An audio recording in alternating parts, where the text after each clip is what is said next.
Hello friends, Robert Kiyosaki அப்படிங்கிற ஒரு author எழுதின பணக்கார தந்தை ஏழை தந்தை அப்படிங்கிற ஒரு புக்கை தான் நான் இப்போ படிக்க போகிறேன். இந்த புக்கு வந்துட்டு ஆங்கிலத்தில் ரிச் டேட் புவர் டேட் அப்படிங்கிற பேரில் இருக்குது. இப்போது நான் தமிழில் வாசிக்க போகிறேன். ஓகே ஃப்ரெண்ட்ஸ், இதோட முன்னுரையை நம்ம ஃபஸ்ட்டு வாசிச்சிடலாம். பணக்கார தந்தை ஏழை தந்தை. இரண்டு தந்தையரை பெற்றிருந்தது இரண்டு முரண்பட்ட கண்ணோட்டங்களுக்கான விருப்பத் தேர்வை எனக்கு கொடுத்தது. ஒன்று ஒரு பணக்கார தந்தையின் கண்ணோட்டம், மற்றொன்று ஓர் ஏழை தந்தையின் கண்ணோட்டம். எனக்கு இரண்டு தந்தையர் இருந்தனர். ஒருவர் பணக்காரர், மற்றொருவர் ஏழை. ஒருவர் உயர்ந்த கல்வியறிவை பெற்றவராகவும் அறிவு கூர்மை நிறைந்தவராகவும் இருந்தார். அவர் ஒரு முனைவர் பட்டமும் பெற்றிருந்தார். தனது 4 வருட இளங்கலை பட்டப்படிப்பை 2 வருடங்களில் படித்து முடித்தவர் அவர். பிறகு ஸ்டான்போர்ட் பல்கலைக்கழகம், சிகாகோ பல்கலைக்கழகம் மற்றும் நார்த் வெஸ்டர்ன் பல்கலைக்கழகங்களில் முழுமையான கல்வி உதவித்தொகையை பெற்று தன் மேற்படிப்பை தொடர்ந்தார். என்னுடைய மற்றொரு தந்தை 8ஆம் வகுப்பை கூட பூர்த்தி செய்திருக்கவில்லை. இவர்கள் இருவருமே தங்கள் வாழ்நாள் முழுவதும் கடினமாக உழைத்து வந்த போதிலும் அதில் ஒருவர் மட்டும் எப்போதுமே பொருளாதார ரீதியாக போராடி கொண்டிருந்தார். இன்னொருவர் ஹாவாய் மாநிலத்தின் மிகப்பெரிய பணக்காரர்களில் ஒருவராக ஆனார். ஒருவர் தான் இருந்தபோது தன் குடும்பத்துக்கும் நற்காரியங்களுக்கும் தன் தேவாலயத்திற்கும் கோடிக்கணக்கான டாலர்கள் பணத்தை விட்டு சென்றார். மற்றொருவர் ஏராளமான கடன்களை விட்டு சென்றார். இந்த 2 பேருமே வலிமையானவர்களாகவும் வசீகரமானவர்களாகவும் செல்வாக்கு மிக்கவர்களாகவும் இருந்தனர். இருவருமே எனக்கு ஆலோசனைகளை வழங்கினர். ஆனால் அவர்கள் எனக்கு கொடுத்த ஆலோசனைகள் ஒரே மாதிரியாக இருக்கவில்லை. இருவருமே கல்வியில் ஆழமான நம்பிக்கை கொண்டிருந்தனர். ஆனால் அவர்கள் எனக்கு பரிந்துரைத்த படிப்பு வெவ்வேறாக இருந்தது. எனக்கு ஒரே ஒரு தந்தை மட்டும் இருந்திருந்தால் அவரது ஆலோசனையை நான் ஏற்றுக்கொள்ள வேண்டியிருந்திருக்கும் அல்லது நிராகரிக்க வேண்டியிருந்திருக்கும். ஆனால் 2 தந்தைகளை பெற்றிருந்தது 2 முரண்பட்ட கண்ணோட்டங்களுக்கான விருப்பத் தேர்வை எனக்கு கொடுத்தது.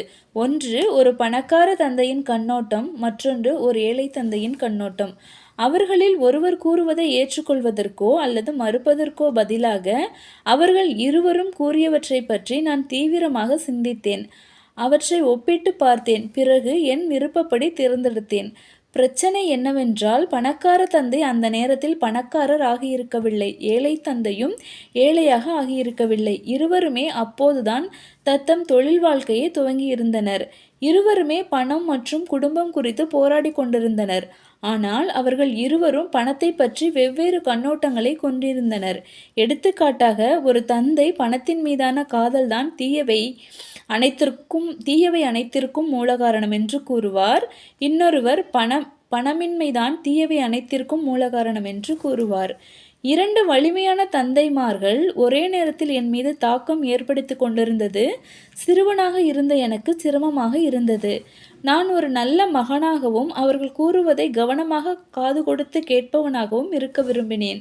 ஆனால் எனது 2 தந்தையருமே ஒரே விஷயங்களை என்னிடம் கூறவில்லை. அவர்களுடைய முரண்பட்ட கண்ணோட்டங்கள், குறிப்பாக பணத்தை பற்றி அவர்கள் கொண்டிருந்த வெவ்வேறு கண்ணோட்டங்கள், இரு துருவங்களாக இருந்தன.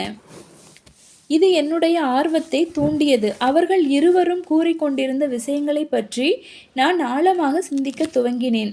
நான் எனது தனிப்பட்ட நேரத்தின் பெரும் பகுதியை என்னிடம் நானே கேள்விகள் கேட்டுக்கொள்வதிலும் என் தந்தையர் கூறியதை நினைவுபடுத்தி பார்ப்பதிலும் செலவிட்டேன்.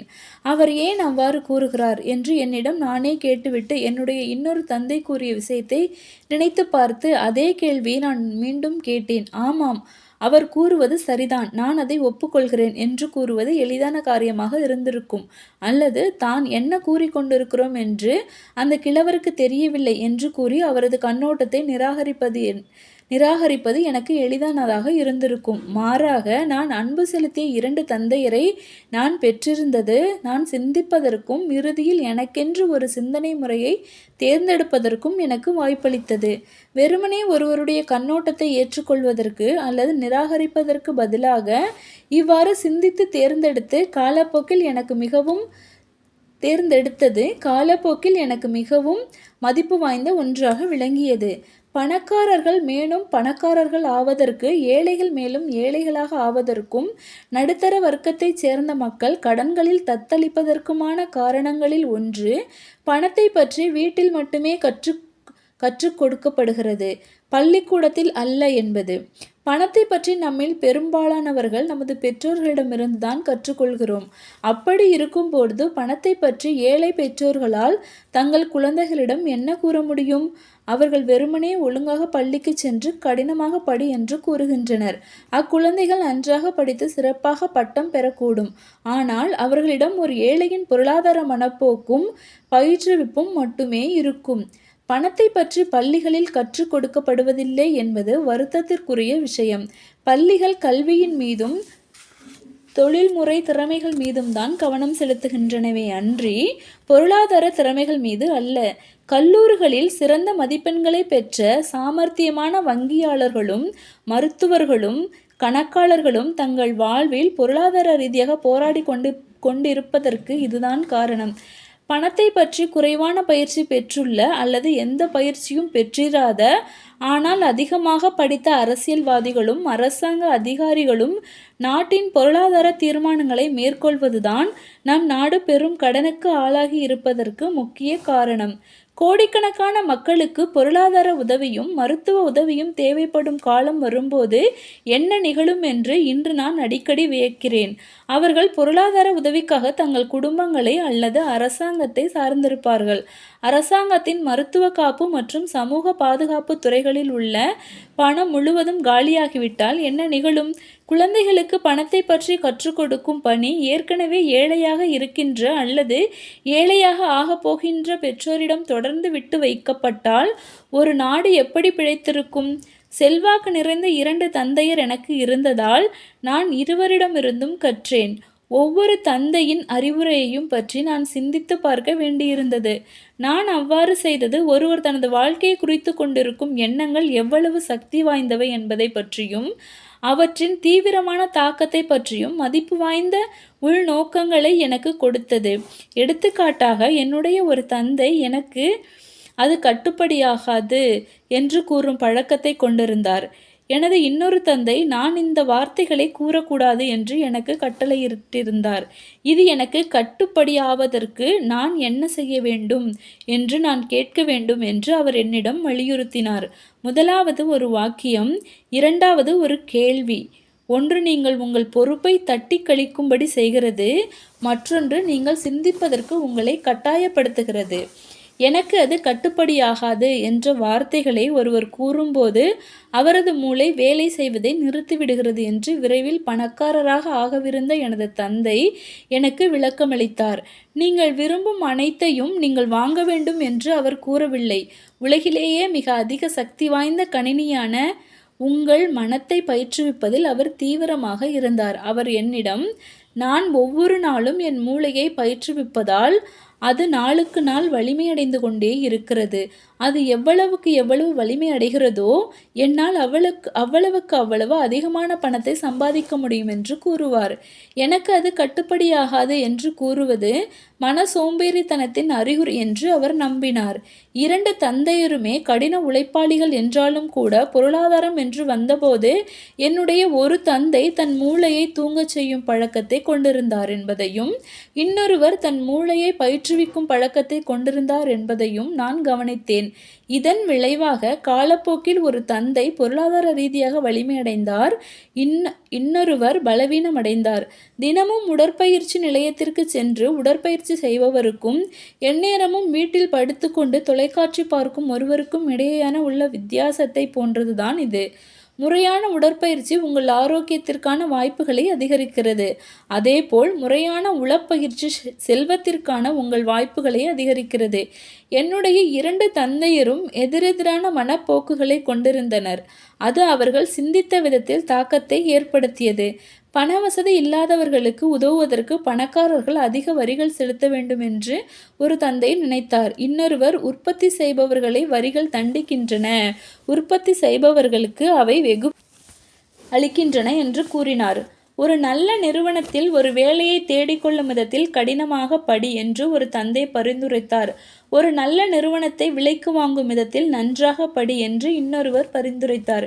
எனக்கு குழந்தைகள் இருப்பதுதான் நான் பணக்காரனாக இல்லாததற்கு காரணம் என்று ஒரு தந்தை கூறினார். இன்னொருவர் எனக்கு குழந்தைகள் இருப்பதுதான் நான் பணக்காரனாக ஆக வேண்டியதற்கான காரணம் என்று கூறினார். சாப்பாட்டு நேரத்தில் பணத்தை பற்றி பேசுவதற்கு ஒரு தந்தை தடை விதித்தார். உணவு உண்ணும் நேரத்தில் பணத்தையும் வியாபாரத்தையும் பற்றி பேசுவதை இன்னொரு தந்தை ஊக்குவித்தார். ஒருவர் பணம் என்று வரும்போது பாதுகாப்பாக நடந்து கொள், தேவையின்றி சவாலான காரியங்களில் இறங்காதே என்று கூறினார். இன்னொருவர் சவாலான முயற்சிகளை நிர்வகிக்க கற்றுக்கொள் என்று கூறினார். ஒருவர் நமது வீடுதான் நமது மிகப்பெரிய முதலீடு, நமது மிகப்பெரிய சொத்து என்று நம்பினார். இன்னொருவர் உன் வீடுதான் உனக்கு சுமை, உன் வீடுதான் உனது மிகப்பெரிய முதலீடாக இருந்தால் நீ பிரச்சனைகளில் சிக்கி இருக்கிறாய் என்று அர்த்தம் என்று கூறினார். இரண்டு தந்தையருமே தாங்கள் செலுத்த வேண்டிய கட்டணத் தொகைகளை சரியான சமயத்தில் செலுத்தினர். ஆனால் ஒருவர் அவற்றை முதலில் செலுத்தினார், இன்னொருவர் கடைசியில் செலுத்தினார். தன்னையும் தன் தேவைகளையும் பார்த்து கொள்கின்ற ஒரு நிறுவனம் அல்லது அரசாங்கத்தில் ஒருவர் நம்பிக்கை கொண்டிருந்தார். சம்பள உயர்வுகள், ஓய்வுகால திட்டம், மருத்துவ அனுகூலங்கள், நோய்கால விடுப்பு, விடுமுறை நாட்கள், மற்ற பிற அனுகூலங்கள் ஆகியவற்றை பற்றி அவர் எப்போதுமே கவலைப்பட்டார். இராணுவத்தில் சேர்ந்து 20 வருடங்கள் சேவை செய்து ஓய்வு பெற்ற அவரது 2 மாமனார்களுக்கு கிடைத்த ஓய்வூதிய சம்பளத்தையும் பிற அனுகூலங்களையும் கண்டு அவர் பிரமித்தார். இராணுவத்தில் இருந்து ஓய்வு பெற்றவர்களுக்கு கிடைத்த மருத்துவ உதவித்தொகைகள் மற்றும் பிற நன்மைகள் பற்றி யோசனையை அவர் விரும்பினார். பல்கலைக்கழகத்தின் வாயிலாக கிடைக்கக்கூடிய சில அனுகூலங்களை அவர் விரும்பினார். சில சமயங்களில் வேலையை விட வாழ்நாள் முழுவதற்குமான வேலை பாதுகாப்பு மற்றும் வேலையில் கிடைக்கும் பலன்கள் அவருக்கு முக்கியமானவையாக இருந்தன. அவர் அடிக்கடி, நான் அரசாங்கத்திற்காக வேலை பார்த்து வந்துள்ளேன், அந்த அனுகூலங்களை பெறுவதற்கு நான் தகுதியானவன்தான் என்று கூறுவார். இன்னொரு தந்தை முழுமையான பொருளாதார தற்சார்பில் நம்பிக்கை கொண்டிருந்தார்.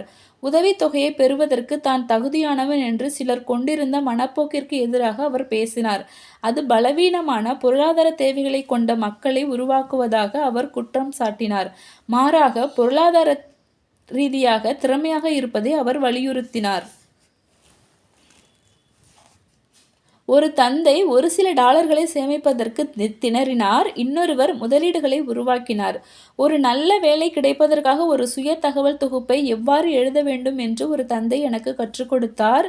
பல வேலைகளை உருவாக்குவதற்கு தேவையான ஒரு வலிமையான வியாபாரம் மற்றும் பொருளாதார திட்டங்களை எவ்வாறு எழுத வேண்டும் என்று இன்னொரு தந்தை எனக்கு கற்றுக் கொடுத்தார்.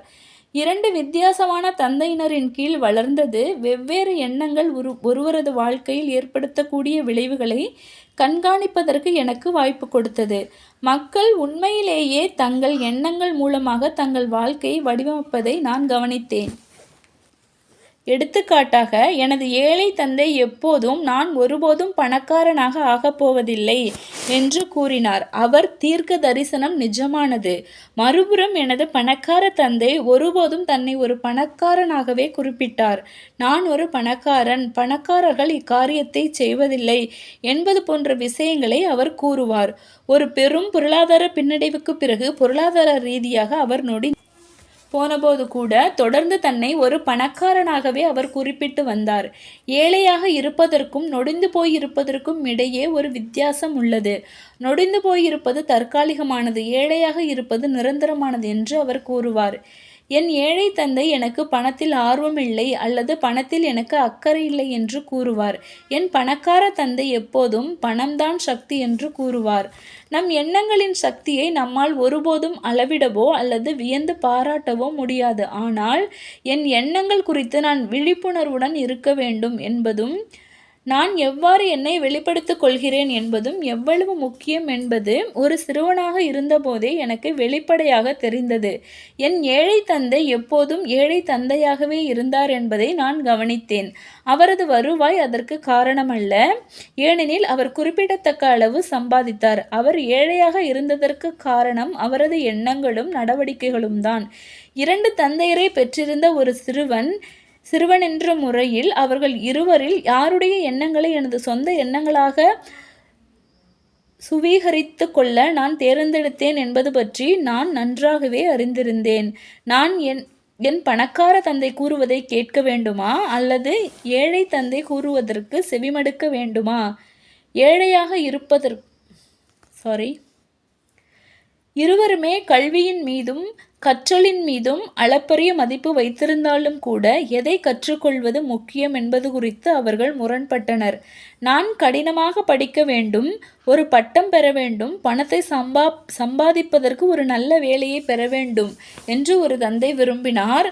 நான் ஒரு வழக்கறிஞராகவோ அல்லது ஒரு கணக்காளராகவோ ஆவதற்கு தேவையான படிப்பை நான் படிக்க வேண்டும் என்றும் நிர்வாகவியலில் முதுகலை பட்டம் பெற வேண்டும் என்றும் அவர் விரும்பினார். ஆனால் மற்றொரு தந்தையோ பணக்காரனாக ஆவதற்கும் பணம் எப்படி வேலை செய்கிறது என்பதை புரிந்து கொள்வதற்கும் பணத்தை எனக்காக வேலை செய்ய வைப்பது எப்படி என்பதை கற்றுக்கொள்வதற்கும் நான் படிக்க வேண்டும் என்று என்னை ஊக்குவித்தார். நான் பணத்திற்காக வேலை செய்வதில்லை, பணம் எனக்காக வேலை செய்கிறது என்ற வார்த்தைகளை அவர் மீண்டும் மீண்டும் கூறிக்கொண்டே இருந்தார். எனக்கு 9 வயதாக இருந்தபோது பணத்தை பற்றி எனது பணக்கார தந்தை கூறுவதை கேட்பதென்றும் அவரிடமிருந்து கற்றுக்கொள்வதென்றும் நான் தீர்மானித்தேன். என் ஏழை தந்தை அனைத்து கல்லூரி பட்டங்களையும் பெற்றிருந்தும் கூட பணம் குறித்த விஷயங்களில் அவர் கூறுவதை கேட்கக்கூடாது என்று நான் முடிவு செய்தேன். உயர்ந்த கல்வி தகுதியை பெற்றிருந்த என் தந்தை பணத்தை பற்றி கொடுத்த அறிவுரையையும் பணம் குறித்து அவர் கொண்டிருந்த மனப்போக்கையும் நான் செவிமடுக்கப் போவதில்லை என்று நான் தேர்ந்தெடுத்தது ஒரு வேதனையான தீர்மானம்தான். ஆனால் என் எஞ்சிய வாழ்நாளை செம்மையாக வடிவமைத்த ஒரு தீர்மானமாக அது அமைந்தது.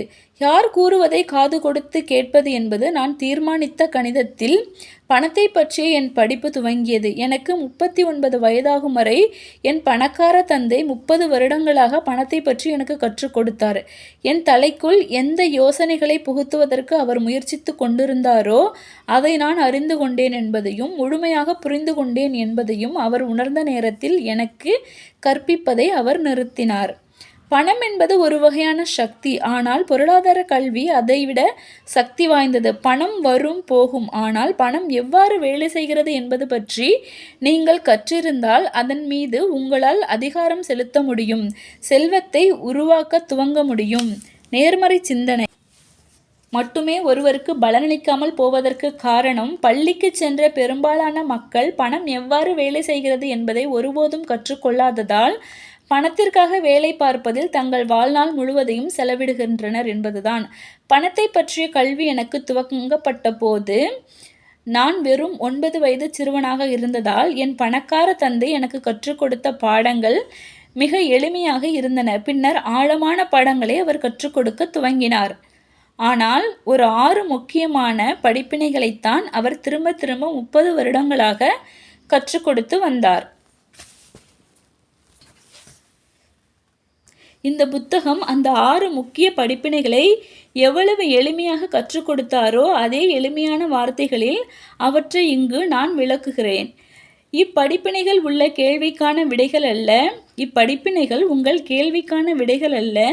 மாற்றமும் நிச்சயமின்மையும் கைகோர்த்து கொண்டு உலாவரும் இவ்வுலகத்தில் நீங்களும் உங்கள் குழந்தைகளும் செல்வ செழிப்பானவர்களாக வளர்வதற்கு உதவுவதற்கான வழிகாட்டுதல்களாகவே இவற்றை நான் அமைத்துள்ளேன். ஓகே ஃப்ரெண்ட்ஸ், ஏழை தந்தை பணக்கார தந்தை அப்படிங்கிற புத்தகத்திலிருந்து முன்னுரை இப்போ நான் வாசித்து முடிச்சிருக்கேன். எனக்குமே ரொம்பவே இன்ட்ரெஸ்டிங்காக இருந்துச்சு. இதை வாசிக்கிறப்ப உங்களுக்குமே கேட்குறப்ப அப்படி தான் இருக்கும் அப்படின்னு சொல்லி நான் நிச்சயமாக நம்புகிறேன். நீங்கள் சேனல் இது வரைக்கும் சப்ஸ்கிரைப் பண்ணாமல் இருந்தீங்க அப்படின்னு சொன்னால் சப்ஸ்கிரைப் பண்ணிக்கோங்க. வீடியோ உங்களுக்கு பிடிச்சிருந்துச்சு அப்படின்னு சொன்னால் லைக் பண்ணிவிட்டு உங்கள் ஃப்ரெண்ட்ஸ் அண்ட் ஃபேமிலி கூட ஷேர் பண்ணிக்கோங்க. ஓகே ஃப்ரெண்ட்ஸ், நாளைக்கு ஃபஸ்ட்டு அத்தியாயத்தோடு சந்திப்போம். ஓகே, பாய்.